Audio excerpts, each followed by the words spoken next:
أعوذ بالله من الشيطان اللعين الرجيم. بسم الله الرحمن الرحيم. الحمد لله الذي هدانا لهذا وما كنا لنهتدي لولا أن هدانا الله. لقد جاءت رسل ربنا بالحق والصلاة والسلام على سيدنا ونبينا وشفيع ذنوبنا وطبيب نفوسنا مولانا ومولى الثقلين جد الحسن والحسين بالقاسم محمد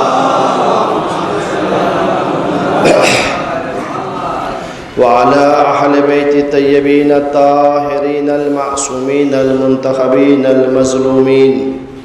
أما بعد فقد قال الحسين عليه الصلاة والسلام: إني لم أخرج أشرا ولا بطرا ولا مفسدا ولا ظالما بل إنما خرجت لطلب الإصلاح في أمة جدي وأبي وأسير بسيرة جدي وأبي علي بن أبي طالب.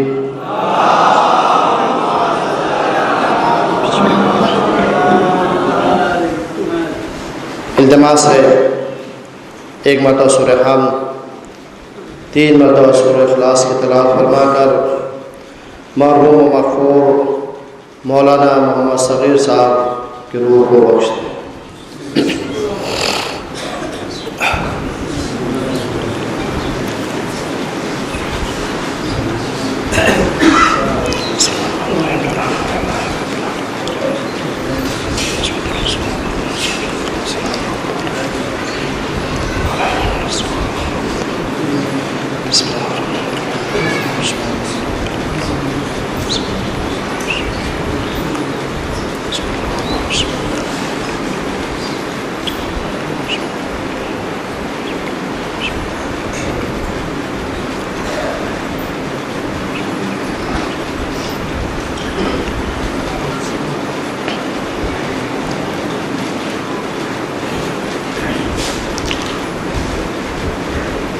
آپ کسی عنوان کو قائم کریں، کسی موضوع کو ٹچ کریں، کسی موضوع پہ گفتگو کرنا چاہیں، کہیں نہ کہیں سے اختلاف نظر سامنے آ جاتا ہے. اختلاف نظر اور چیز ہے، اختلاف اور چیز ہے. اختلاف نظر اچھی چیز ہے اور اسی اختلاف نظر کو ہماری زبان میں تحقیق کہہ لیجئے یا اجتہاد کہہ لیجئے. علماء میں اختلاف نہیں ہوتا، اختلاف نظر ہوتا. نظریے کا اختلاف ہونا اور ہے، مومنین میں آ کے اختلاف کرا دینا اور ہے. تو اختلاف نظر اچھی چیز ہے. جتنے علماء کرام تشریف فرمائے، شاید سب سے چھوٹا میں ہوں، سب بزرگ ہیں، قابل عزت ہے، قابل احترام ہے، اور ان کے سامنے مجلس پڑھنا میں فخر سمجھتا ہوں کہ اصلاح ہوگی. ایک صلوات پڑھیں محمد والے پر.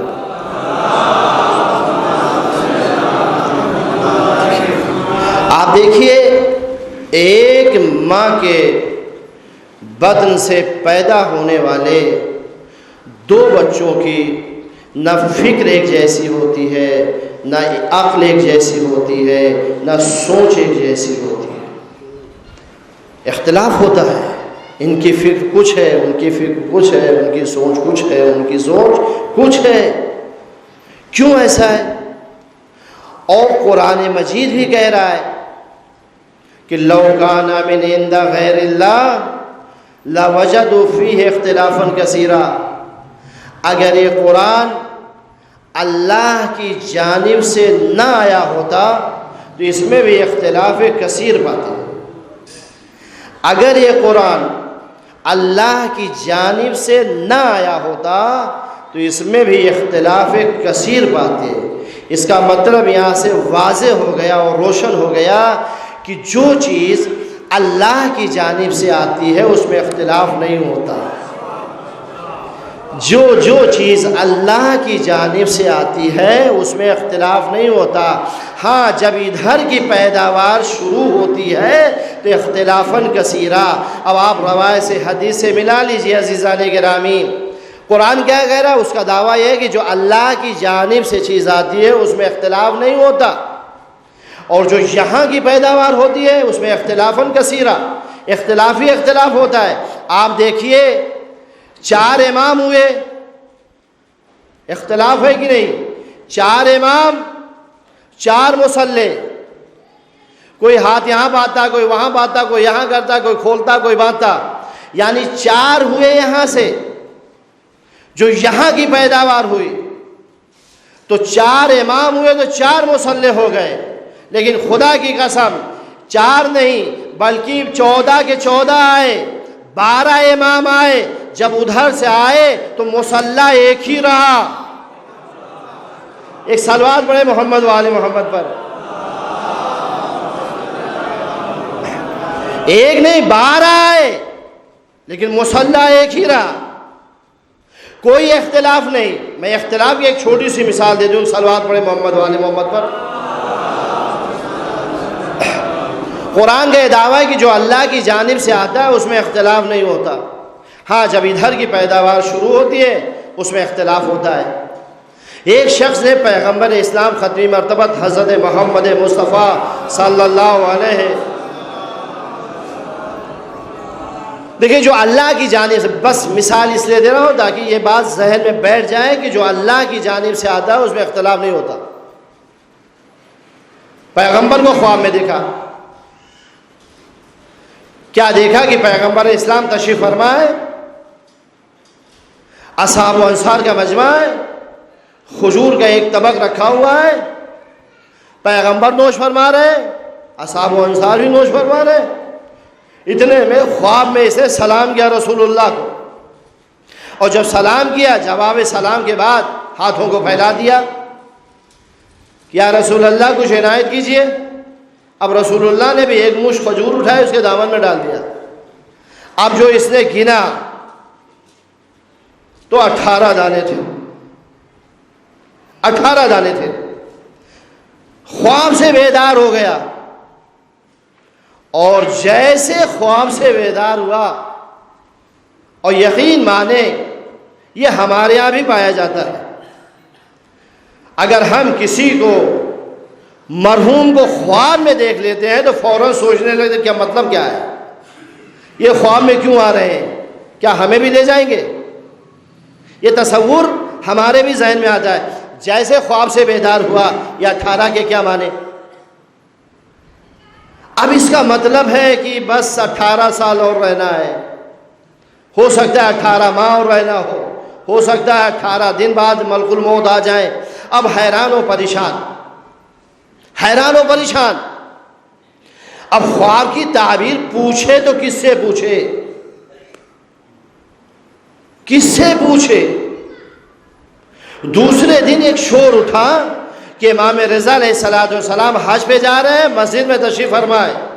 ایک صلوات پڑھیں عظمت محمد وآل محمد۔ حج پہ جا رہے ہیں، مسجد میں تشریف فرمائے۔ کہا بہت اچھا ہے، رسول اللہ کو خواب میں دیکھا ہے، فرزند رسول سے خواب کی تعبیر پوچھ لے۔ اچھا، دونوں کی زندگی کا فاصلہ پہلے ملاحظہ فرمائیں کہ رسول اللہ کی زندگی اور امام رضا کی زندگی میں کتنا فرق ہے۔ پیغمبر اسلام کی وفات یا شہادت 11 ہجری، اور امام رضا کی شہادت 203 ہجری، تقریباً 182 سال کی دونوں کی زندگی میں فرق ہے۔ جو فاصلہ ہے 182 سال کا تقریباً ہے دونوں کی زندگی میں۔ خواب میں رسول اللہ کو دیکھا، خواب کی تعبیر پوچھنے چلا فرزند رسول سے، فرزند رسول سے۔ کہا بہت اچھا ہے کہ رسول اللہ کو خواب میں دیکھا ہے، فرزند زہرا سے خواب کی تعبیر پوچھ لے۔ آیا تو کیا دیکھا؟ اسی شان سے جیسے خواب میں رسول اللہ کو دیکھا تھا، اسی شان سے فرزند فاطمہ تشریف فرمائے، اصحاب و انصار کا مجمع، سامنے کھجور کا ایک طبق، سلام کیا اور جواب سلام کے بعد کہا فرزند فاطمہ کچھ عنایت کیجیے، فرزند زہرا کچھ عنایت کیجیے۔ امام نے ایک مشت کھجور اٹھائے اور اس کے دامن میں ڈال دیا۔ اب جو گنا تو وہی 18، جو گنا تو وہی 18، تو غور سے دیکھا کہ فرزند فاطمہ کچھ اور عنایت کر دیجئے، فرزند زہرا کچھ اور عنایت کر دیجئے۔ امام مسکرائے اور مسکرا کے کہتے ہیں اگر میرے جد نے خواب میں اسے زیادہ دیا ہوتا تو میں بھی دے دیتا، اگر میرے جد نے خواب میں اسے زیادہ دیا ہوتا تو میں بھی دے دیتا۔ عزیزان گرامی، دونوں کی زندگیوں کو ملا لیجئے، ایک دو دن کا فاصلہ نہیں، 182 سال کے بعد جس کی مشت میں نہ اختلاف ہو، اس کے رفتار و گفتار و کردار میں کیا اختلاف ہو سکتا ہے؟ ایک صلوات پڑھے محمد و آل محمد۔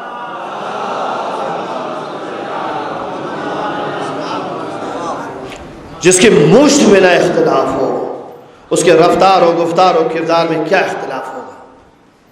تو عزیزان گرامی، آپ کسی بھی موضوع کو چھیڑیں کہیں نہ کہیں سے اختلاف نظر آ جاتا ہے، لیکن کچھ ایسے موضوعات ہیں جس میں کوئی اختلاف نہیں، جیسے موضوع کامیابی۔ کون انسان ہے جو کامیابی نہیں چاہتا؟ کوئی اختلاف نہیں، ہر شخص کامیابی چاہتا ہے۔ اور جس موضوع کو میں نے عنوان قرار دیا ہے، کیونکہ ایک مبلغ کی مجلس ہے اور عالم کے صفات کریمی صاحب قبلہ بیان کر رہے تھے، میں ادھر نہیں جانا چاہتا۔ امام حسین کے اس جملے سے میں نے شروع کی جو نانا کی امت کی اصلاح کے لیے نکلے تھے۔ 28 رجب کو چلتے چلتے ایک خط محمد حنفیہ کے نام لکھا، اس میں یہی جملے لکھے تھے، انی لم اخرج بشرا ولا انی لم اخرج اشرا ولا بطرا ولا مفسدا ولا ظالما بل انما خرجت لطلب الاصلاح فی امت جدی و ابی واسیر بسیرت جدی و ابی علی ابن ابی طالب۔ میں فساد کے لیے نہیں نکل رہا ہوں، میں بربریت پھیلانے کے لیے نہیں نکل رہا ہوں، بلکہ میرا خروج نانا کی امت کی اصلاح کے لیے ہے۔ فرزند فاطمہ نے قیام کیا تو نانا کی امت کی اصلاح کے لیے، اصلاح معاشرہ کے لیے نکلے۔ یہ قیام کوئی معمولی قیام نہیں تھا، امام حسین کا قیام، کیونکہ بس بہت قریب ہے معاملہ کہ ماہ مبارک، ماہ محرم الحرام قریب ہے، لہٰذا میں نے اس موضوع کو چھیڑنے کی کوشش کی کہ اصلاح ہونی چاہیے، معاشرے کی اصلاح۔ فرزند فاطمہ نے جو قیام کیا وہ قیام جزئی قیام نہیں تھا، کلی قیام تھا۔ یہاں پہ ایسے افراد موجود ہیں جن کو جزئی اور کلی کی تمیز ہے کہ جزئی قیام کیا ہوتا ہے، کلی قیام کیا ہوتا ہے۔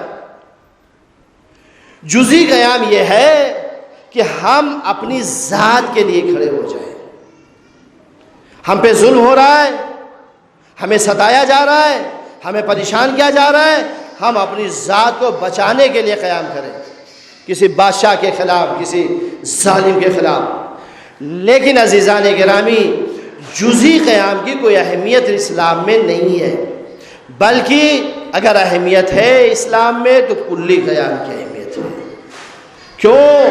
پوری قوم کو بچایا جائے، جو ظلم کر رہے ہیں اس کو رفع کیا جائے، دفع ظلم کے لیے قیام ہو، مساوات کو قائم کرنے کے لیے قیام کیا جائے، تب تو اسلام میں اہمیت ہے، ورنہ اسلام میں اہمیت نہیں ہے۔ جزئی قیام کی کوئی اہمیت نہیں، آپ پہ ظلم ہو رہا ہے اور آپ اپنے ظلم کو رفع و دفع کرنے کے لیے کھڑے ہو گئے قیام کے لیے، اس کی اسلام میں اہمیت نہیں ہے۔ لیکن ہاں، ایک انسان ہے جو معاشرے کو بچانا چاہتا ہے، جو قوم کو بچانا چاہتا ہے، تمام لوگوں کی مشکلات کو دور کرنے کے لیے قیام کرتا ہے، اس کی اہمیت ہے۔ جان تو دے دے گا، اس دنیا سے چلا جائے گا، لیکن جیسے جیسے لوگ اس کو سمجھتے جائیں گے، اس سے محبت کرتے ہوئے نظر آئیں گے۔ یہ کیسا انسان تھا جس نے اپنی جان دے دی، اپنے گھر والوں کی جان دے دی، اپنے عزیزوں کی قربانی دے دی، اپنے رشتہ داروں کی قربانی دے دی. کیوں؟ تاکہ امت میں اصلاح ہو جائے. اصلاح امت کے لیے تو اس قیام کی اہمیت ہے. ولو شہید ہو جائے، ولو قربان ہو جائے، لیکن جیسے جیسے قوم پہچانے گی ویسے ویسے ہر انسان اس سے رشتہ جوڑتا ہوا نظر آئے گا، محبت کرتا ہوا نظر آئے گا. آپ دیکھیں اسلام میں بہت سے قیام ہوئے ہیں. میں بہت جلدی چل رہا ہوں. اسلام میں بہت سے قیام ہوئے ہیں، لیکن جو اہمیت، جو اثر فرزند فاطمہ کے قیام کا ہوا ہے وہ اثر کسی کا نہیں ہوا. بہت سے قیام ہوئے، قیام کرنے والوں نے قیام کیا. حتیٰ جمال الدین سبزواری نے قیام کیا، اور قیام سے پہلے لوگوں کے پاس گئے اور جانے کے بعد کہا دیکھو ہم قیام کر رہے ہیں، ہمارا ساتھ دو، ظالم ظلم کر رہا ہے. ابھی آپ نہیں سمجھ پا رہے ہیں، 50 سال کے بعد سمجھ میں آئے گا کہ ظالم کیا چاہ رہا تھا. لیکن سبزواری نے قیام کے لیے کھڑے تو ہو گئے، لیکن امت، قوم سبزواری کا مذاق اڑا رہی تھی. یہ تنہا، اور وہ بھی بادشاہ کے خلاف قیام کریں گے. آخر میں سبزواری نے خود قیام کیا، نتیجے میں سولی دے دی گئی. 30 یا 40 سال جب گزرا، اب لوگوں میں آہستہ آہستہ شعور پیدا ہونا شروع ہو گیا. کیا تھے جمال الدین سبزواری؟ کاش کی ان کا ساتھ دیا ہوتا تو جو آج ہماری قوم پہ ظلم ہو رہا ہے وہ 40 سال پہلے ختم ہو گیا ہوتا، 40 سال پہلے تمام ہو گیا ہوتا. لیکن ساتھ نہیں دیا، نتیجے میں سولی دے دی گئی. لیکن عزیزان گرامی، قیام نے اثر دکھایا، قیام اثر پذیر ہوا. لیکن 30 یا 40 سال کے بعد قیام اثر پذیر ہوا، لیکن 30 یا 40 سال کے بعد، لیکن جب فرزند فاطمہ نے قیام کیا، ابھی 2 سال نہیں گزرا تھا، کوفے سے بغاوت شروع ہو گئی، شام میں بغاوت شروع ہو گئی. مدینے والے سوچنے پہ مجبور ہو گئے فرزند فاطمہ نے یزید کے خلاف کیوں قیام کیا تھا، یزید نے فرزند فاطمہ کا قتل کیوں کر دیا. ایک صلوات پڑھیں عظمت محمد و آل محمد.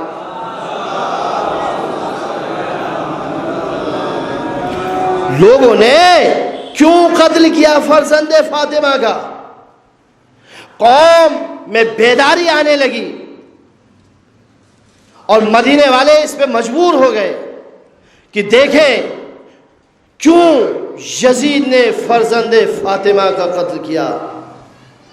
مدینے والے جناب عبداللہ ابن حنظلہ کو جمع کیا اور کہا حنظلہ تم شام جاؤ اور جا کے دیکھو کہ یزید میں کون سی خرابی پائی جاتی ہے کہ امام حسین نے قیام کیا اور نتیجے میں شہید ہو گئے.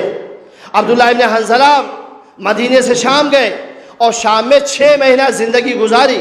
6 مہینے کے بعد واپس آئے اور آنے کے بعد جب مدینے والے جمع ہوئے اور جمع ہونے کے بعد کہا بتاؤ حنظلہ یزید میں کون خرابی پائی جاتی تھی کہ فرزند فاطمہ نے یزید کے خلاف قیام کیا تھا. عبداللہ ابن حنظلہ نے غور سے دیکھا اور آواز دی مدینے والوں تم چاہے قیام کرو یا نہ کرو میں ضرور یزید کے خلاف قیام کروں گا. تمہیں پتہ ہے جب تک میں شام میں تھا میں خوف زدہ تھا کہ عذاب الہی نہ نازل ہو جائے. علل اعلان شراب پیتا ہے، علل اعلان جوا کھیلتا ہے، علل اعلان وہی کا مذاق اڑاتا ہے. چاہے تم قیام کرو یا نہ کرو میں قیام کروں گا. اپنے فرزندوں کے ساتھ عبداللہ ابن حنظلہ نے قیام کیا، نتیجے میں شہید ہو گئے. یہ اثر آیا کہاں سے؟ یہ حنظلہ میں جرأت آئی کہاں سے؟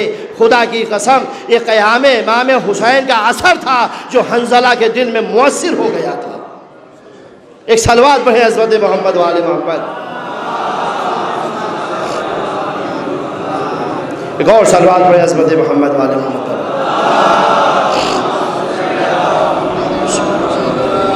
تو قیام ہمیشہ کلی ہونا چاہیے، جزئی قیام نہیں ہونا چاہیے۔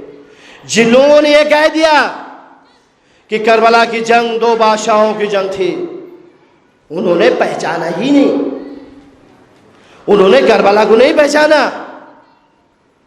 صاف صاف کہہ دیا گیا دو بادشاہوں کی جنگ تھی، دو بادشاہ تھے، ایک بادشاہ ہار گیا، ایک بادشاہ جیت گیا۔ دو شہزادوں کی جنگ تھی۔ نہیں عزیزان گرامی، کربلا کی جنگ حق اور باطل کا معرکہ تھا۔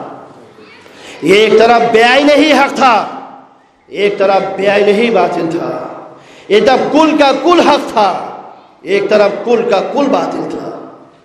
کربلا کی جنگ دو شہزادوں کی جنگ نہیں تھی، حق اور باطل کا معرکہ تھا۔ لیکن اکثر کہا جاتا دو بادشاہوں کی جنگ تھی، دو شہزادوں کی جنگ تھی۔ اگر آپ مضر ہیں اسی بات پر کہ دو شہزادوں کی جنگ تھی تو ہم بھی مان لیتے ہیں دو شہزادوں کی جنگ تھی، لیکن یہ شہزادے تھے کیسے؟ لیکن یہ شہزادے کیسے تھے؟ خدا کی قسم، ایک شہزادہ جنت کا تھا، ایک شہزادہ جہنم کا تھا۔ شہزادے اگر تھے تو ایک جنت کا تھا، ایک جہنم کا شہزادہ تھا۔ نہیں، نانا کی امت کی اصلاح کے لیے حسین چلے تھے۔ حق و باطل کا معرکہ تھا کربلا کا۔ ابن قتیبہ نے علیہ امامت و سیاست میں تفصیل کے ساتھ ایک واقعہ لکھا ہے کہ ایک طرف یزید کیسا تھا، اس کا باپ معاویہ کیسا تھا، اور دوسری طرف فرزند فاطمہ کیسے تھے۔ دو کردار کو پیش کیا اور دونوں کردار کو ملاحظہ فرمائیں کہ کردار کے خلاف حسین نے قیام کیا تھا۔ نانا کی امت میں کیسے کیسے اختلافات آ رہے تھے، کیسے کیسے کردار کے مالک پیدا ہو رہے تھے۔ حسین نانا کی امت کی اصلاح کے لیے چلے تھے۔ کیسا کردار تھا؟ ابن قتیبہ نے الامامت و سیاست میں تفصیل کے ساتھ واقعہ درج کیا ہے کہ یزید کا کردار کیسا تھا اور فرزند فاطمہ کا کردار کیسا تھا۔ ایک صلوات پڑھیں محمد وآل محمد۔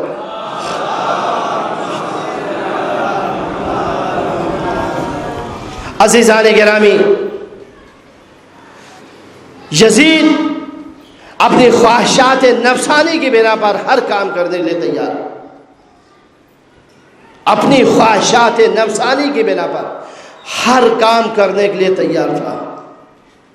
لیکن ادھر ہادی ہے، رہبر ہے، نمائندے پروردگار ہے، کیسے نہ اصلاح کرے۔ اور اس نے بہت تفصیل کے ساتھ واقعہ لکھا ہے، میں اختصار کے ساتھ آپ کو سناتا ہوں۔ دیکھیے امت میں خرابی کیا آ رہی تھی، امت جاگ آ رہی تھی۔ لوگ کہتے ہیں فرزند فاطمہ نے کیوں قیام کیا؟ آپ اس واقعے کو غور سے سنیں، آپ خود فیصلہ کریں گے کیوں قیام کیا تھا۔ کہ یزید اپنے محل کے ایک گوشے میں بیٹھا ہوا بڑا غمگین تھا، اور اتنے میں عمرو عاص آ گیا۔ عمرو عاص یعنی منافق۔ عمرو عاص کا کام کیا تھا؟ ادھر کی ادھر، ادھر کی ادھر، ادھر کی ادھر، ادھر کی ادھر، ہمیشہ یہی کام تھا۔ اور عمرو عاص کی اگر آپ تاریخ پڑھیں گے تو اس نے کبھی پوری زندگی میں کسی کو اچھا مشورہ نہیں دیا تھا۔ اگر کوئی لکھنؤ جانا چاہتا تھا تو بنارس بھیج دیتا تھا، الٹا کام۔ عمرو عاص آیا، یزید کیا ہو گیا ہے، کیوں غمگین ہے، کیا وجہ ہے، کیا سبب ہے، کیا علت ہے؟ کہا میرے باپ کو میری کوئی پرواہ ہی نہیں ہے۔ پھر باپ کے پاس پہنچے، معاویہ کے پاس۔ معاویہ تیرا بیٹا یزید تجھ سے ناراض ہے؟ جوانوں غور سے سنیں، میرا باپ تیرا بیٹا تجھ سے ناراض ہے۔ کیا ہوا؟ پورا بیت المال میں نے اس کے حوالے کر دیا، پورا بیت المال میں نے اس کے حوالے کر دیا ہے۔ جو چاہے جہاں چاہے صرف کرے، جو چاہے جہاں چاہے جیسے چاہے صرف کرے، پورا بیت المال میں نے اس کے حوالے کر دیا ہے، آپ کیوں غمگین ہیں؟ پھر پہنچے جناب ادھر کے ادھر، کہا تمہارا بیٹا، تمہیں تو تمہارے والد نے ساری چیزیں دے دی، پورا بیت المال تمہارے حوالے کر دیا، جو چاہو جہاں چاہو جیسے چاہو خرچ کرو۔ عزیزان گرامی، یہ بیت المال مسلمانوں کا مال ہے، جو چاہو جیسے چاہو جہاں چاہو خرچ نہیں کر سکتے۔ اور اگر آپ کردار سے کردار کو ملائیے کہ بیت المال جب مولا علی کے ہاتھ میں تھا تو دیکھیے کیسے خرچ ہوتا تھا، اور جب ادھر گیا تو کیا کہا جا رہا ہے؟ جو چاہو جیسے چاہو جہاں چاہو خرچ کرو۔ اور ادھر 1 روپیہ بھی زیادہ دینے کو تیار نہیں کسی کو، بولو بھائی ہی کیوں نہ آ جائے۔ مولا کائنات کی حکومت بیٹھے ہوئے حساب و کتاب کر رہے تھے، کردار سے کردار کو ملائیے گا، حساب و کتاب ہو رہا تھا۔ اتنے میں ایک دوست آ گیا، چاہنے والا مولا کا گیا، اور آیا سلام کے بعد جواب سلام کے بعد بیٹھ گیا، اور بیٹھنے کے بعد گفتگو کرنا شروع کر دیا۔ اور جیسے گفتگو شروع ہوئی، مولا نے بیت المال کے پیسے سے جلتا ہوا چراغ خاموش کر دیا، جلتا ہوا چراغ خاموش کر دیا۔ آنے والے صحابی نے غور سے دیکھا، دیکھنے کے بعد کہتا مولا میں آپ کا چاہنے والا ہوں، میں آپ کا محب ہوں، میں آپ کا دوست ہوں، میں چاہتا ہوں 2 منٹ آپ سے گفتگو کر لیں، آپ جلتے ہوئے چراغ کو خاموش کیوں کر دیے؟ جلتے ہوئے چراغ کو کیوں خاموش کیا؟ مولا کا جواب سنے، یہی کردار، یہی اخلاق، یہی رفتار ہمارے اندر بھی آنا چاہیے۔ مولا نے کیا کہا؟ کہا پتہ ہے تمہارے آنے سے پہلے میں بیٹھ کر بیت المال کا حساب و کتاب چل رہا تھا، بیٹھ کر بیت المال کا حساب و کتاب کر رہا تھا، اور بیت المال سے آئے ہوئے تیل سے چراغ جل رہا تھا۔ علی کو ایک گوارا نہیں ہے ذاتی گفتگو میں بیت المال کا ایک قطرہ تیل جل جائے۔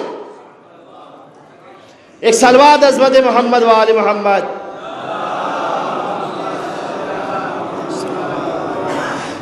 کہ بیت المال کا ایک قطرہ تیل علی کو یہ گوارا نہیں ہے کہ ذاتی گفتگو پہ خرچ ہو جائے۔ اور ادھر کیا کہا جا رہا ہے؟ جو چاہے جیسے چاہے جہاں چاہے خرچ کرے۔ پھر پیغام پہنچ گیا۔ اب جب پیغام پہنچا کہ ہمارے پاس تو بیت المال ہے ہی ہے، پیسہ تو ہے ہی ہے، پھر کیا مشکل ہے؟ کہ مدینے میں خاتون ہے جس کا نام ارینب ہے، بڑی حسین و جمیل ہے، خوبصورت ہے، میں اس سے شادی کرنا چاہتا ہوں، میں اس سے شادی کرنا چاہتا ہوں۔ کہ اچھا۔ پہنچے معاویہ کے پاس امر عزم، اور کہتا معاویہ تیرے بیٹے کے پاس تو دولت ہے ہی ہے، دولت سے ناراض نہیں ہے، وہ مدینے میں خاتون ہے جس کا نام ارینب ہے، اور اس سے تیرا بیٹا شادی کرنا چاہتا ہے۔ یہ جملے ہیں وہاں۔ معاویہ بیٹھا ہوا تھا، کھڑا ہو گیا، اور کھڑا ہونے کے بعد کہتا ہے اسی خاتون سے تو میں بھی شادی کرنا چاہتا تھا، کیا کروں، اس کی شادی ہو گئی۔ یہ اصلاح امت کے لیے حسین چلے تھے۔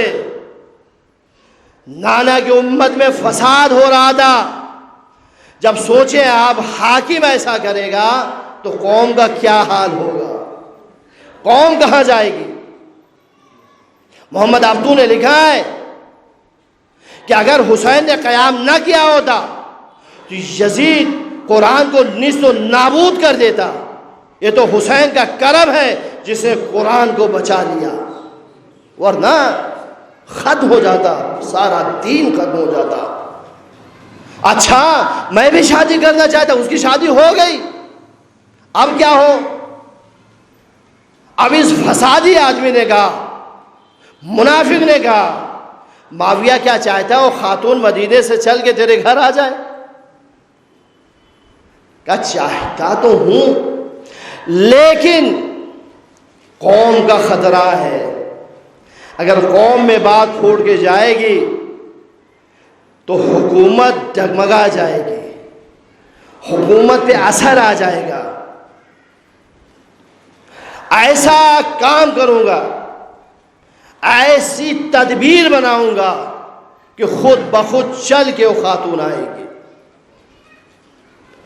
کیا کرو؟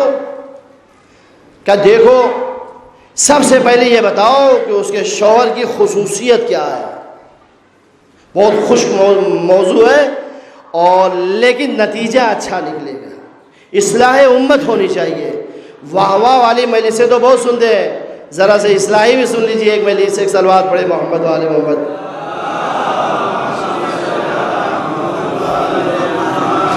نانا کی امت کی اصلاح کے لیے حسین چلے. کیسی تدبیر بناؤں گا، کہ ایسی تدبیر بناؤں گا خود بخود خاتون چل کے آئے گی اور کسی کو پتہ بھی نہ چلے گا کہ یزید و معاویہ نے کیا رنگ رچائے ہیں. اچھا کیا کروں؟ کہ یہ بتاؤ اس کی خصوصیت کیا ہے، جس کے ساتھ اس کی شادی ہوئی ہے اس کی خصوصیت کیا ہے. کہ میں زیادہ نہیں جانتا، بس اتنا جانتا ہوں کہ آخری وقت میں رسول اللہ کے دست مبارک پہ کلمہ پڑھ کے مسلمان ہوا ہے اور صحابی رسول ہے.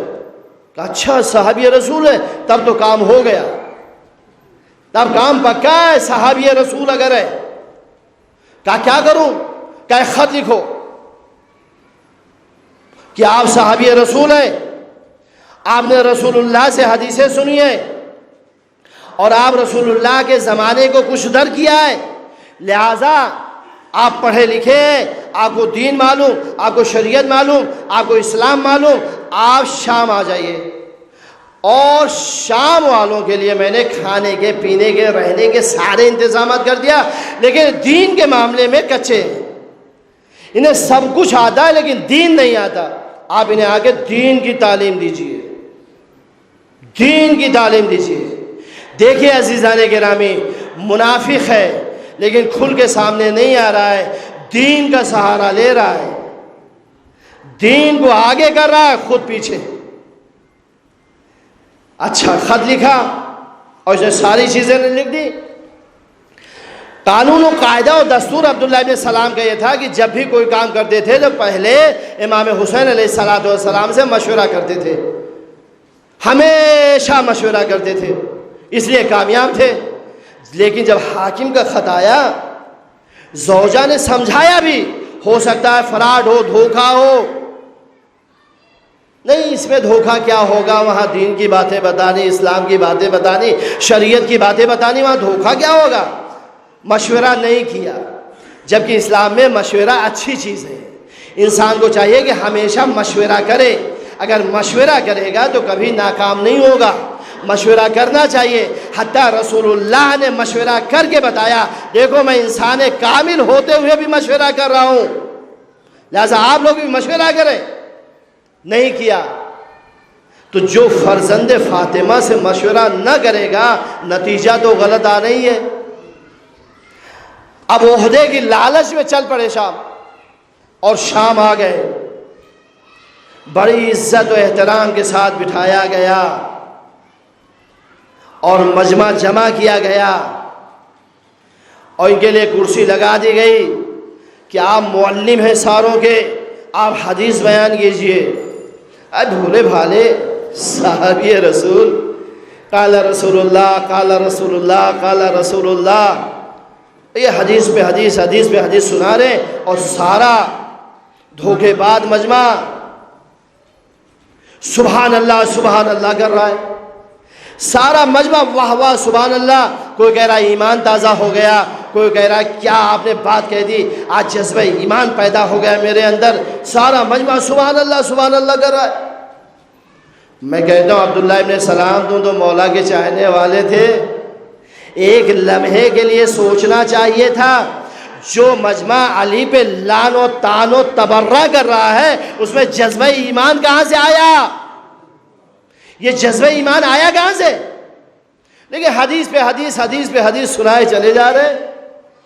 جب کافی دن گزر گیا پھر امر آیا اور آنے کے بعد کہتا ہے اب زمین ہموار ہو گئی ہے، کیا کروں؟ کہ عبداللہ ابن سلام سے کہو کہ تم یہاں رہتے ہو، تمہاری زوجہ شام میں رہتی ہیں، ایک کام کرو، اچھا نہیں لگتا تم یہاں زندگی گزارو، تمہاری بیوی وہاں زندگی گزارے، تم اپنی زوجہ کو طلاق دے دو، ہم تمہیں دوسری شادی کرا دیتے ہیں، اپنی زوجہ کو طلاق دے دو۔ اور شاید اگر اس آیت کو پڑھا جائے تو بہتر نہ ہوگا، مکروا ومکر اللہ واللہ خیر الماکرین، مکروا ان لوگوں نے مکر کیا، ومکر اللہ اللہ نے تدبیر بنائی، واللہ خیر الماکرین اور اللہ بہترین تدبیر ساز ہے۔ دیکھیں کس طرح سے مکر کا جال بنا جا رہا ہے، کہ کتنا اچھا ہوگا، تم یہاں رہتے ہو، تمہاری زوجہ مدینے میں رہتی ہے، تم طلاق دے دو، ہم تمہیں دوسری شادی کرا دیتے۔ یہ بھولے بھالے عبداللہ ابن سلام، انہوں نے بھی آؤ دیکھا نہ تاؤ، طلاق نامے پہ سائن کر دی، طلاق دے دیا۔ اب یہ طلاق نامہ لے کے پھر عمرو عاص مدینے کی طرف چلا شام سے، اور جیسے سرحد مدینہ میں قدم رکھا، اب کردار ملائیے کردار سے کردار، یہاں ان لوگوں کا کردار تھا، اس کے آگے امام حسین کا کردار ہے۔ جیسے سرحد مدینہ میں قدم رکھا، اگر پہلی نظر کسی پہ پڑی تو فرزند فاطمہ امام حسین پہ پڑی۔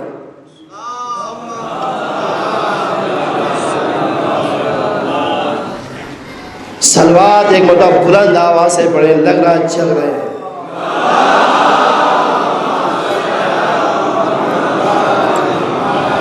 صلوات بلند آواز سے پڑھنے کے بہت فائدے ہیں، اس ایک فائدہ یہ ہے کہ سمجھ میں آتا ہے کہ سننے کے موڈ میں ہے۔ ایک اور صلوات پڑھ دیں حضرت محمد والے محمد میں۔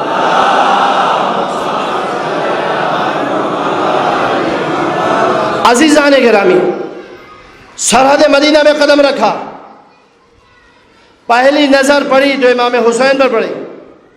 امام حسین کو سب پہچانتے تھے، جانتے تھے، ولو نہ مانتے تھے۔ ایسا نہیں ہے کہ پہچانتے نہیں تھے، ایسا نہیں ہے کہ جانتے نہیں تھے، پہچانتے سب تھے، جانتے سب تھے، عظمت کے قائل سب تھے۔ امام حسین نے پوچھا عمرو عاص کہاں آیا ہے؟ تو کہتا ہے آپ امام وقت ہیں، آپ کو بتانے کی ضرورت کیا ہے، آپ تو امام وقت ہیں اور بتانے کی ضرورت بھی نہیں، آپ کو تو سارا پیغام ہوا پہنچا دے گی، اور یقیناً ایسا ہے، ساری باتیں ہوا پہنچاتی ہیں۔ کہ نہیں میں تیری زبانی سننا چاہ رہا ہوں، بتا کہاں آیا ہے؟ کہا کہ عبداللہ ابن سلام نے اپنی زوجہ کو طلاق دے دیا ہے، اور طلاق نامہ لے کے چلا ہوں، اور ساتھ ہی ساتھ ایک پیغام بھی لے کے چلا ہوں۔ تو پیغام کون؟ تو پیغام ہے یزید ابن معاویہ کا۔ کہ اچھا جاؤ، ٹھیک ہے جاؤ پیغام لے کے، لیکن جہاں یزید ابن معاویہ کا پیغام دینا، وہیں پر حسین ابن علی کا بھی پیغام دے دینا، جاؤ۔ اس کے بعد فوراً امام نے کہا یہ بتا جو ابھی ابھی تیرے ذہن میں فطور آیا وہ کیا ہے؟ جو ابھی ابھی تیرے ذہن میں، مولا میں نے ابھی سیکنڈوں میں سوچا تھا کہ جہاں اس کا پیغام دوں گا، جہاں آپ کا پیغام دوں گا، اپنا بھی دے دوں گا، اپنا بھی دے دوں گا۔ کہ اچھا جاؤ تینوں کو دے دینا۔ یہ پہنچا، دق الباب کیا، بی بی نکلی، بڑی شریف خاتون تھی، واقعی بڑی شریف خاتون تھی۔ جیسے نکلی اس نے طلاق نامے کو پیش کر دیا۔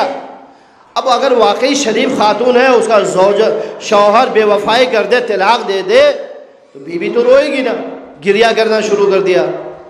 کہا بی بی روئے وہ جس کا کوئی پیغام نہ ہے، روئے وہ، گریا وہ کرے جس کا کوئی پیغام نہ آئے۔ ہم تو تین پیغام تمہارے لیے لے کے آئے ہیں۔ کہ بتاؤ کون سا پیغام؟ کہ پہلا پیغام یزید ابن معاویہ کا ہے، دوسرا پیغام حسین ابن علی کا ہے، اور تیسرا پیغام سامنے کھڑا ہے۔ تیسرا پیغام سامنے کھڑا ہے.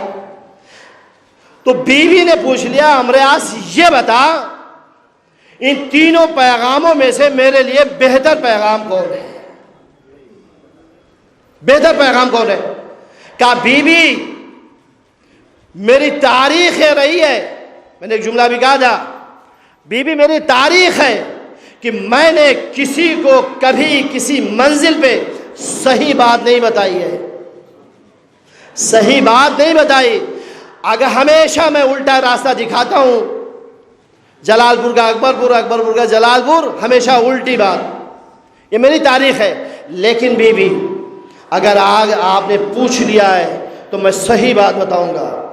شاید یہ میری پوری تاریخ کا ایک واحد واقعہ ہو جب میں نے سچ بات کہی ہے. پوری زندگی میں ایک واحد منزل ہے، واحد مقام ہے جہاں میں بات سچ کہہ رہا ہوں. کہا بتاؤ کون سی بات ہے؟ کہا دیکھو بیوی، اگر دنیا چاہیے، اگر دنیا چاہیے، مال دنیا چاہیے تو یزید ابن معاویہ سے اچھا پیغام کوئی نہیں، اس سے شادی کر لو. اور اگر آپ کو دنیا اور آخرت دونوں چاہیے، دنیا بھی چاہیے اور آخرت بھی چاہیے، تو حسین ابن علی سے اچھا رشتہ کوئی نہیں، حسین سے شادی کر لو. اور اگر آپ کو نہ دنیا چاہیے نہ آخرت چاہیے تو مجھ سے اچھا رشتہ کوئی نہیں ہے ہی نہیں. ایک صلوات پڑھے محمد و آل محمد.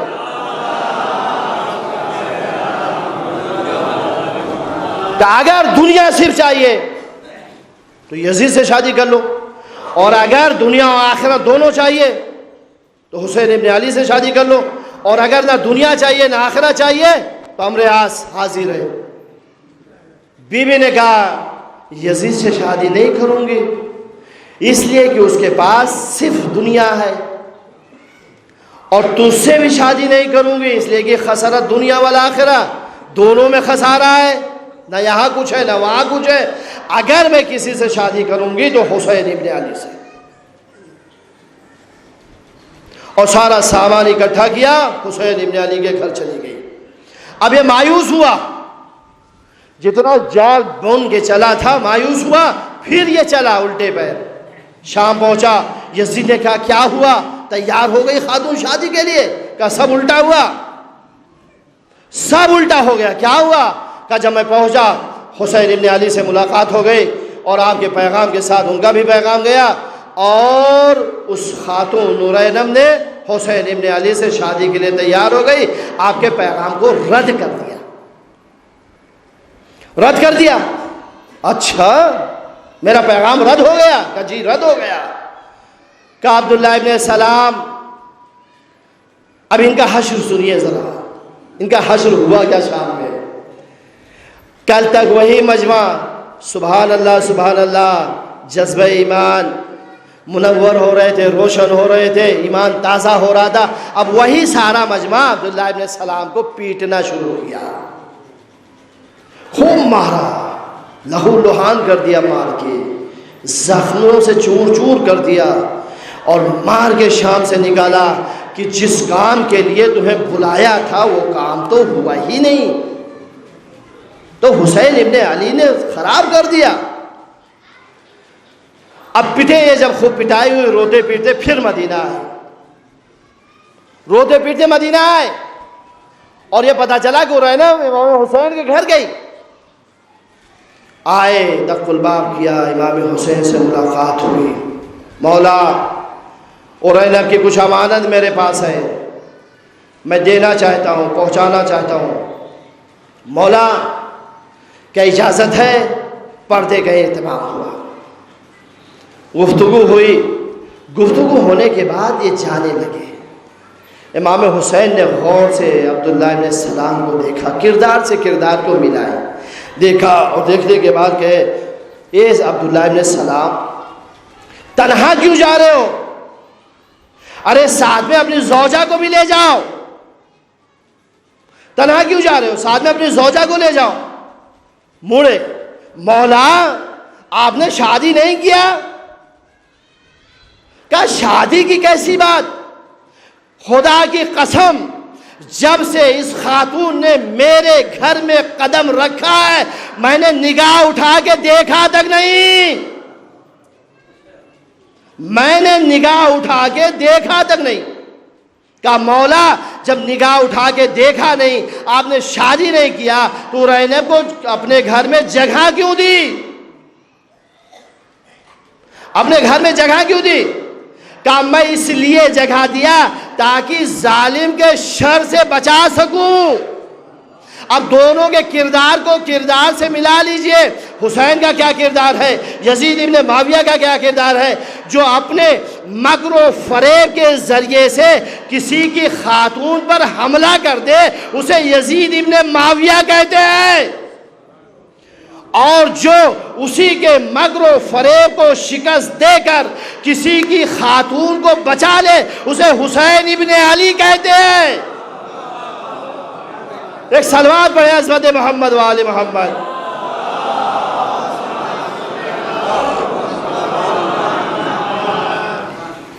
جو کسی کی خاتون پہ اپنے مکر و فریب کے ذریعے سے حملہ کر دے اسے یزید ابن معاویہ کہتے ہیں، اور جو اسی کے مکر و فریب کو شکست دے کر کسی کی خاتون کو بچا لے اسے حسین ابن علی کہتے ہیں۔ نانا کی امت میں خرابی کیا پائی جاتی تھی، ملاحظہ فرمائیں، ایسی ہزاروں خرابی پائی جاتی تھی، ایک دو نہیں ہزاروں خرابی پائی جاتی تھی، جس خرابی کو دور کرنے کے لیے حسین نے مدینہ چھوڑ دیا، مکے میں آ گئے۔ اب جو تحلیل کرنے والوں نے تحلیل کیا ہے، 2-4-10 منٹ میں آپ کا اور لینا چاہتا ہوں، جو تحلیل کرنے والوں نے تحلیل کیا قیام کی کہ فرزند فاطمہ نے کیوں قیام کیا تھا، سب سے پہلے کا بیعت یزید، یزید نے سوال بیعت کیا تھا لہذا حسین نے قیام کیا، جبکہ ایسا نہیں ہے، ایسا نہیں ہے۔ کیوں؟ میں کہتا ہوں کہ اگر وہ سوال بیعت نہ کرتا اور شام میں بیٹھ کر رسول کا مذاق اڑاتا، وحی کا مذاق اڑاتا، علل اعلان شراب پیتا، علل اعلان جوا کھیلتا اور کہتا حسین آپ اپنے راستے ہم اپنے راستے، کیا فرزند فاطمہ مدینے میں بیٹھے رہتے؟ نہیں، ہادی بیٹھ نہیں سکتا تھا۔ سوال بیعت ہوتا یا نہ ہوتا، فرزند فاطمہ کو یہ گوارا نہیں ہے کہ وحی کا مذاق ہو، جبرائیل کا مذاق ہو، نانا کا مذاق ہو، قرآن کا مذاق ہو، یہ گوارا نہیں ہے حسین میں۔ اچھا جب سوال بیعت ہوا تو فرزند فاطمہ نے جواب کیا دیا؟ جب سوال بیعت ہوا تو فرزند فاطمہ نے یہ نہیں کہا کہ میں بیعت نہیں کروں گا، اگر لفظ انا استعمال کر دیتے حسین فوراً مورخ لکھ دیتا کہ حسین میں مغروریت تھی، حسین میں غرور تھا، حسین میں انا پایا جاتا تھا، لہٰذا انہوں نے کہا کہ میں بیعت نہیں کروں گا۔ نہیں، پہلے بتایا کہ میں ہوں کون اور یہ کون ہے۔ انا اہل بیت النبوہ و معدن الرسالہ و مختلف الملائکہ، ہم اہل بیت نبوت ہیں، ہم معدن رسالت ہیں، ہمارے گھر کا فرشتے طواف کرتے ہیں۔ یہ شارب الخمر، علل اعلان شراب پیتا ہے، علل اعلان جوا کھیلتا ہے، اور اس کے بعد کہا مثلی لا یباع مثلک، یہ نہیں کہا انا، اگر انا کہتے تو مورخ فسادہ۔ امام حسین نے وہ جملہ استعمال کیا ہے، قیامت تک کے لیے کوئی کہہ نہیں سکتا کہ حسین میں غرور پایا جاتا تھا۔ آواز دی مثلی، مجھ جیسا، مجھ جیسا، تجھ جیسے کی بیعت نہیں کر سکتا۔ اس کا مطلب کیا ہے مجھ جیسا؟ یعنی آج مجھ سے سوال بیعت ہو رہا ہے، اگر کل 1000 سال کے بعد پھر کوئی یزید جیسا پیدا ہو گیا تو جو مجھ جیسا ہوگا وہ تجھ جیسے کی بیعت نہیں کرے گا۔ اگر آج مجھ سے سوال بیعت ہو رہا تو میں نہیں بیعت کر رہا ہوں، اور 100 سال کے بعد اگر کوئی پھر پیدا ہوا تجھ جیسا تو جو مجھ جیسے ہوں گے وہ تجھ جیسے کی بیعت نہیں کریں گے۔ اس کا مطلب کیا ہوا؟ امام حسین نے اپنی بھی بیعت سے انکار کیا ہے، اپنے چاہنے والوں کی بھی بیعت سے انکار کیا۔ ایک صلوات پڑھیں عظمت محمد وآل محمد۔ کہا جو مجھ جیسا ہوگا وہ تجھ جیسے کی بیعت نہیں کرے گا۔ اور اس کے بعد تحریر کرنے والوں نے اور کہا کوفے کے خطوط تھے، جبکہ یہ بھی غلط ہے، کوفے سے خط آیا ہے، لیکن یہ علت نہیں ہے کہ اس کی بنا پر امام حسین نے قیام کیا ہے۔ بڑے پڑھے لکھے لوگوں کے درمیان میں بات کہہ رہا ہوں، کوفے سے خط آیا ہے، حتمی آیا ہے، اور 1-2 نہیں 40,000 آیا، لیکن یہ مت کہیے کہ امام حسین نے کوفے کے خطوط کی بنا پر قیام کیا ہے۔ نہ، اگر آپ غور سے تحلیل کریں گے تو خط بعد میں آیا ہے، امام حسین نے قیام پہلے کیا ہے۔ کیوں؟ امام حسین کا قیام 28 رجب سن 60 ہجری، اور جو کوفے سے پہلا خط آیا ہے وہ 10 ماہ مبارک ہے رمضان سن 60 ہجری کو ہے۔ تو بتائیے رجب پہلے کہ رمضان پہلے؟ یہ کیسے کہہ سکتے ہیں کہ کوفے کے خط کی بنا پر حسین نے قیام کیا؟ نہیں عزیزان گرامی، کوفے کے خط کی بنا پر حسین نے قیام نہیں کیا ہے، ورنہ خط پہلے ہوتا قیام بعد میں ہوتا۔ یہاں پر قیام پہلے ہے، خط بعد میں ہے۔ خط بعد میں آیا ہے، 10 ماہ مبارک رمضان کو پہلا خط آیا ہے، وہ بھی مکے میں آیا۔ مکے میں حسین ہے، سامان سفر بندھ رہا ہے۔ مولا نہ جائیے، میں امان نامہ لاتا ہوں، مولا نہ جائیے، آپ مصر چلے جائیے، آپ کے بابا کے چاہنے والے زیادہ مصر میں رہتے ہیں، مولا آپ جنگل میں چھپ جائیے تاکہ یزید کی فوج آپ کو پائے نہیں۔ جس فکر کے لوگ تھے امام وقت کو مشورہ دے رہے تھے، مولا میں امان نامہ لاتا ہوں، مولا آپ مصر چلے جائیے، مولا آپ جنگل میں چلے جائیے، لیکن یہ سارے چاہنے والے تھے، فکریں مختلف تھی، لہذا رائے مختلف، ورنہ امام وقت کو رائے دینے کا اختیار کس نے دیا؟ امام وقت کو رائے دینے کا اختیار کس نے دیا؟ لیکن سب نے کہا مولا جنگل میں چھپ جائیے، مولا مصر چلے جائیے، مولا امان نامہ لاتے ہیں۔ لیکن یہ سارے چاہنے والوں کی ایک ہی فکر تھی، کسی صورت سے حسین بچ جائے۔ سب جتنے چاہنے والے رائے دے رہے تھے، ایک ہی نتیجہ تھا، کسی بھی صورت سے حسین بچ جائے۔ لیکن حسین کی تمنا الگ تھی، یہ چاہنے والوں کی تمنا یہ تھی کسی بھی صورت سے حسین بچ جائے، لیکن حسین کی تمنا یہ تھی کچھ بچے یا نہ بچے اسلام بچ جائے، کچھ بچے یا نہ بچے اسلام بچ جائے۔ اور اسلام کو بچانے کے لیے حسین نے حج کو عمرے سے تبدیل کر دیا۔ اب یہاں پہ بھی رکا جا سکتا ہے، میرے مولا نے حج کو عمرے سے کیوں تبدیل کیا؟ مجلس لمبی ہو جائے گی، ورنہ 10-20 منٹ یہاں سے بولا جا سکتا ہے کہ امام حسین نے حج کو عمرے سے تبدیل کیوں کیا۔ ایک صلوات پڑھے عظمت محمد وآل محمد۔ ایک بلند آواز سے صلوات پڑھتے عظمت محمد وآل محمد۔ حسین نے حج کو عمرے سے بدلا، اور جو آخری تقریر چھوٹے حضرت نے کی ہے وہ تقریر ہی 1 گھنٹے کی ہوگی، 27-28 جملے ہیں، لیکن میں ادھر نہیں جانا چاہتا۔ حکم دیا عباس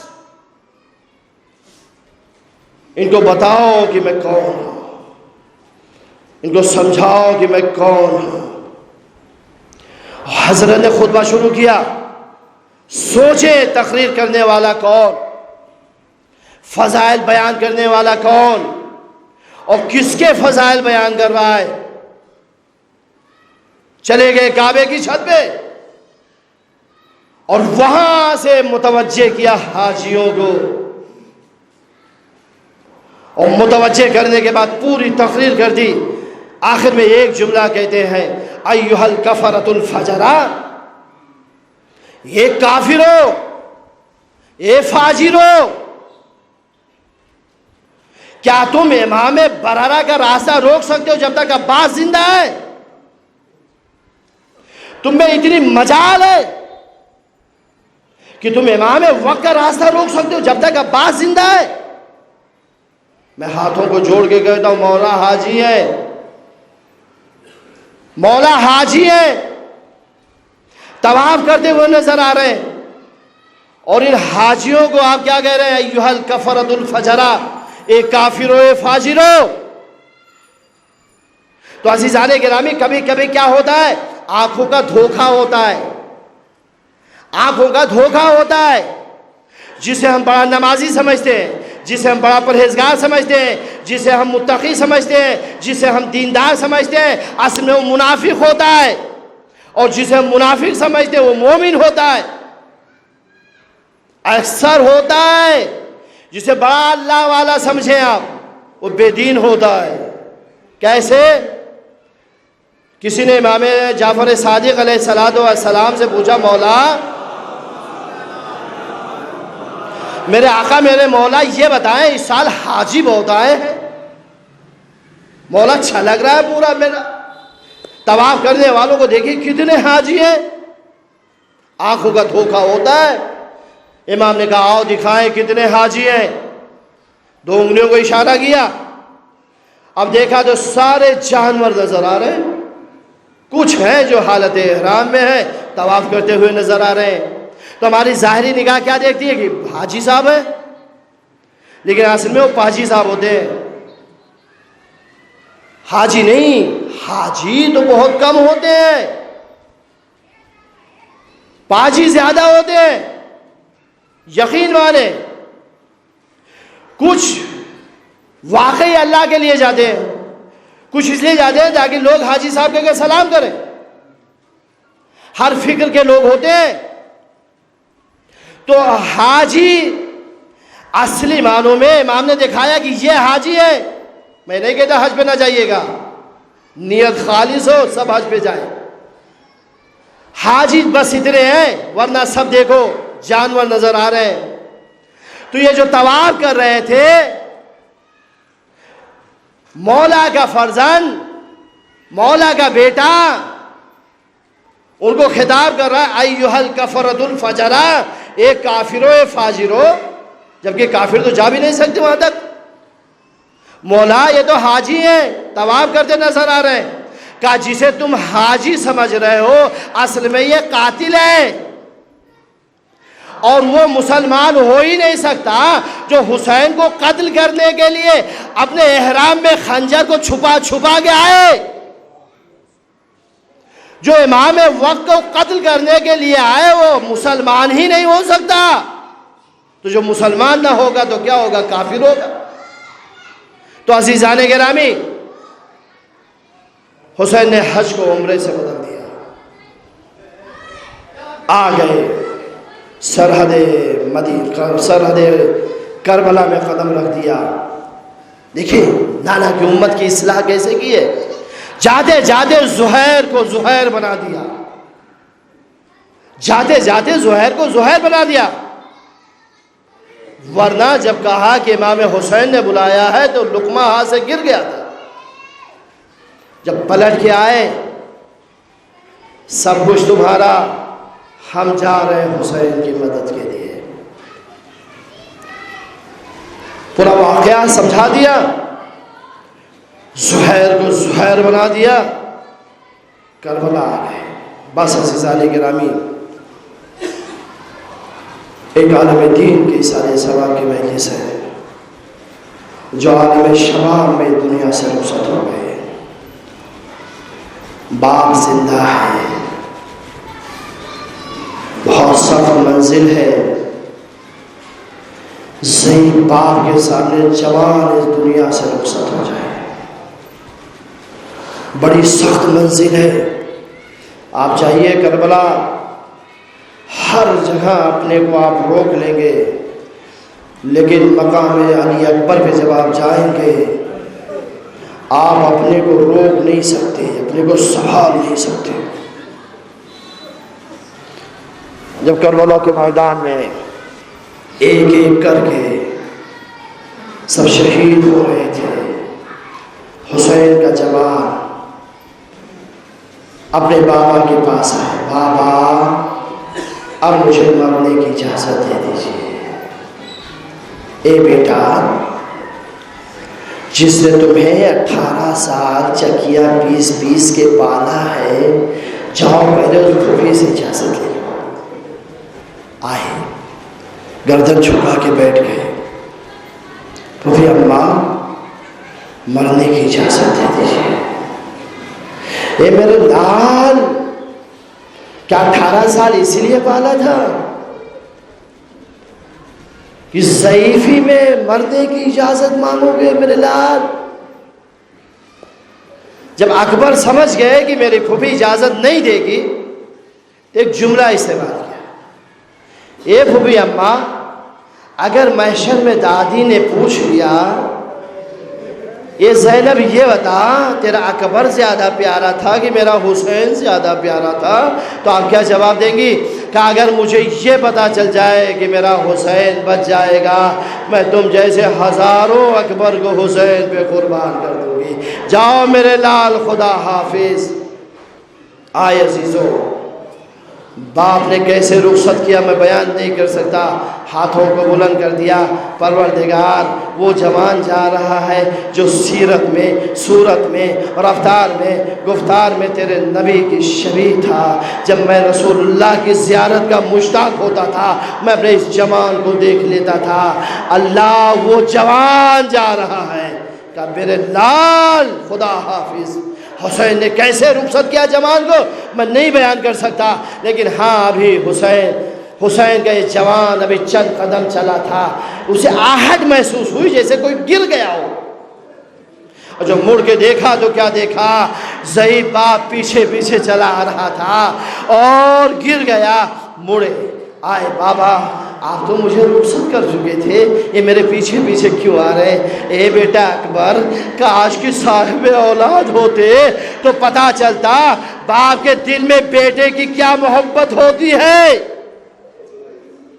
اے میرے لال اکبر، جاؤ خدا حافظ جاؤ، لیکن جب تک سامنا رہے مڑ مڑ کے دیکھتے جانا۔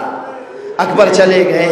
اے عزیزو، حسین در خیمہ پر، فضا انتظار، زینب انتظار میں، لیلہ انتظار میں، اکبر کے مد مقابل میں ایک نامی گرامی پہلوان آ گیا جو سیر و سیراب تھا۔ ایک دفعہ حسین نے کہا، اے فضا جاؤ لیلہ سے کہو اکبر کے حق میں دعا کرے۔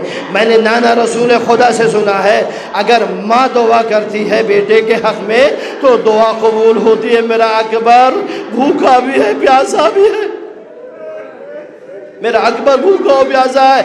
ایک دفعہ جیسے لیلہ نے سنا میرا اکبر گھرا ہوا ہے میدان میں، بی بی آؤ مجھ پہ مصیبت آ گئی ہے، آؤ لیلہ آؤ، میں فرما آؤ، زینب ام کلثوم سب جمع ہو گئے۔ اے یوسف کو یعقوب سے ملانے والے معبود، میرے یوسف کو مجھ سے ملا دے۔ جیسے ماں نے دعا کی اکبر کامیاب ہوئے اور میدان سے بابا کی خدمت میں آئے۔ کاش کہ اکبر نہ آئے ہوتے، اللہ کاش کہ اکبر نہ آئے ہوتے تو حسین کو اتنی تکلیف نہ پہنچتی جتنی حسین کے اکبر کے آنے کے بعد تکلیف پہنچی ہے۔ جانتے ہیں آنے کے بعد کیا کہا؟ بابا بچپن سے آپ کہا کرتے تھے بیٹا اکبر کوئی چیز کی خواہش ہو تو بتاؤ، میرے لال کوئی خواہش ہو تو بتاؤ، کوئی تمنا ہو تو بتاؤ، کوئی آرزو ہو تو بتاؤ۔ بابا میں کیا کہتا تھا، میری پھوپھی اماں ساری آرزو پوری کر دیتی ہے، ساری خواہش پوری کر دیتی ہے، لیکن بابا میں آج آپ سے ایک چیز مانگنے آیا ہوں۔ اے بیٹا سنبھل کے مانگنا، کربلا ہے، سنبھل کے مانگنا، میں لال کربلا۔ یہ تو غور سے بابا کو دیکھا، آواز دی بابا، اگر ایک قطرہ پانی مل جاتا میں ان اشقیاء کو بتاتا جوانان بنی ہاشم کس طرح سے جنگ کرتے، ہائے حسین تڑپ گئے. اتنی معمولی سی تمنا حسین نے پوری نہ کر سکے، انگشتری اٹھائی عقیق منہ میں دیا، اے میرے لال خدا حافظ، نانا رسول خدا سے راب کریں گے. پھر اکبر میدان میں آ گئے. جنگ کرتے کرتے اکبر گھوڑے پہ سنبھل نہ سکے، زمین کربلا پہ آ گئے. مقام علی اکبر جو حج زیارت پہ گئے ہیں دیکھا ہوگا، مقام علی اکبر سے اور خیمہ کافی دور پر ہے. ایک مرتبہ جب گھوڑے سے زمین پہ آئے ہیں، ایک دو آواز دی، علیکم منی السلام، بابا سب کے جنازے پہ آپ آ چکے ہیں، آپ کافی تھک بھی چکے ہیں میرے بابا، میرے جنازے پہ آنے کی زحمت نہ کریے گا، لیکن ہاں میرا سلام قبول کر لیجئے.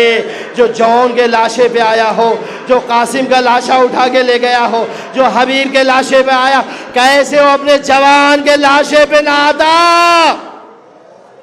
ایک دفعہ حسین چلے، میدان کربلا کی طرف چلے، اور چلنے کے بعد کہتے جاتے تھے میرے لال علی کہاں ہو، آئینہ علی، آئینہ علی، آئینہ علی کی صدا بلند کر. اب مجھے نہیں معلوم نجم میں سونے والے علی کو بلا رہے تھے یا اپنے بیٹے علی اکبر کو آواز دے رہے تھے، لیکن آتے رہے آخر میں حسین علی اکبر کے سامنے آ گئے. کیا دیکھا؟ جوان بیٹا سینے میں پرچھی کا پھل، ایک ہاتھ سینے پہ رکھے ہوئے ایڑیاں گھس رہا ہے. ایک دفعہ کا بیٹا یہ سینے پہ ہاتھ کیوں ہے؟ ارے بابا بڑی درد ہو رہی ہے، یہ میرے بابا بڑی درد ہو رہی ہے. برچھی کی یعنی سینے میں ٹوٹ گئی. ہائے حسین، کیسا امتحان اللہ نے حسین کا لیا. ایک دفعہ گھٹنوں کو ٹیکا، زمین کربلا پہ بیٹھ گئے. یا علی مدد، بابا خیبر کا در اکھاڑنا آسان تھا، جوان کے سینے سے برچھی کا پھل نکالنا بڑا مشکل کام ہے.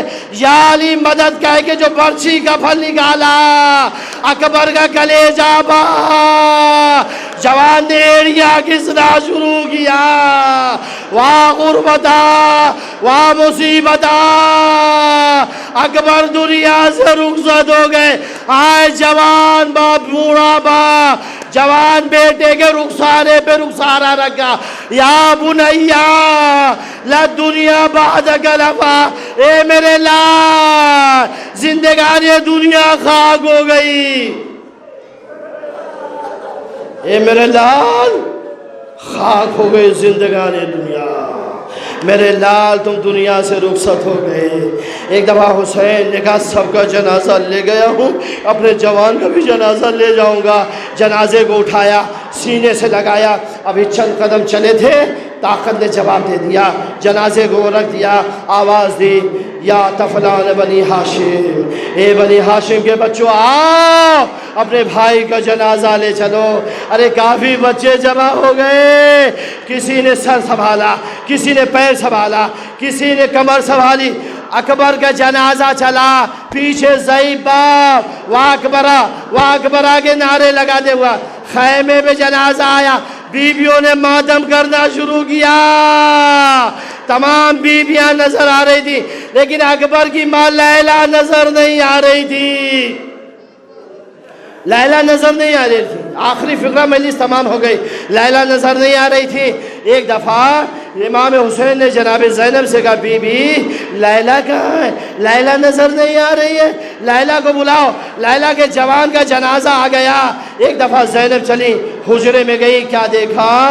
ایک حجرے میں ماں، ایک حجرے میں ماں ارے خیمے کا طواف کرتی ہوئی نظر آئی. اے بی بی اکبر کا لاشا آ گیا، آپ خیمے میں طواف کیوں کر رہی ہے؟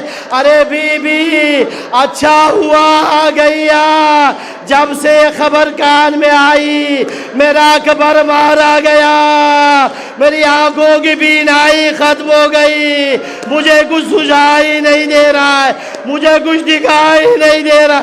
ارے بی بی سہارا دیجئے تاکہ میں اپنے جوان کے جنازے پہ ماتم کر سکوں. زینب مانگوائی واہ اکبرہ، واہ اکبرہ کے نعرے.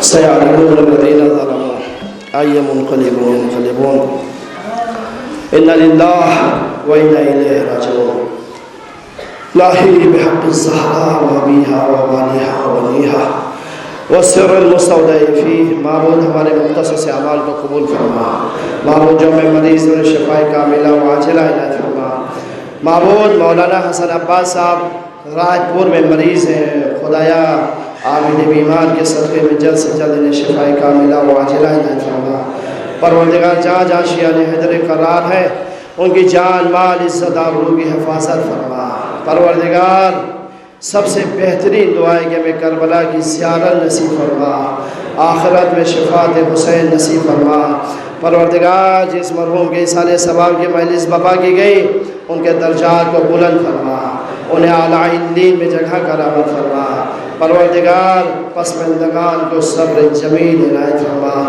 خصوصاً والد ماجد کو صبر صاحب کے صبر و جمیل عنایت فرما پروردگار ہمارے آقا و مولا یوسف زہرا امام زمانہ کے ظہور میں تاجیل فرما ہم سب ان کے ناصروں میں شمار فرما ربنا تقبل منا انک انت السمیع العلیم التباس سے ایک مرتبہ سورہ حمد 3 مرتبہ سورہ اخلاص کی تلاوت فرما کر مولانا محمد صغیر صاحب مرحوم کے روح کو بخش دے